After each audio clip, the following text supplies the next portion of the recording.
But I think there's a third element that goes beyond just that descriptive and interestingly detailed account that you and I just went through, is this more foundational ability to articulate and believe in a vision of where we are going.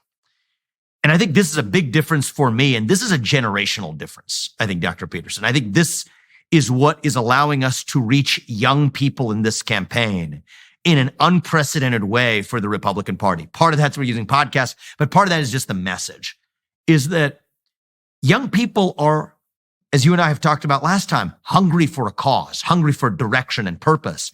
And what I see in the rest of the Republican Party, I'm not going to speak about any other field here, but the Republican field, what I see is a group of people who are habitually running from something.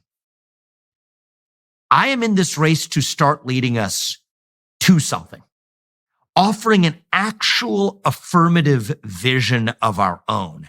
And I think we badly require that in this moment in our national history. So to take everything we talked about, the competence, the diverse skill set from being enterprising to having deep knowledge of the law, on actually the unprecedented detail we've laid out on how to reorganize and gut the administrative state, all of that.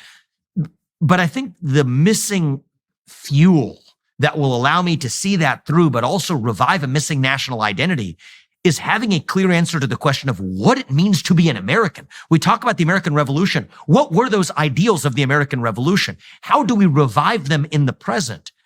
And I think we're seeing that in some ways where, look, to get on the Republican debate stage, one of the requirements was 40,000 unique donors, right? The former vice president of the U.S. just met that requirement, I'm told, in the last 24 hours.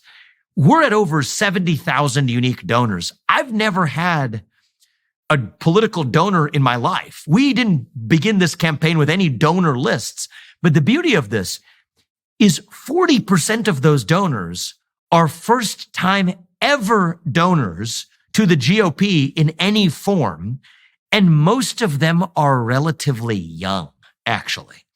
So that says something about one of the missing gaps. When I think the most important thing that I want to be saying that I did for this country when I leave office in January of 2033, that's 8 years from now. My older son won't even be in high school yet.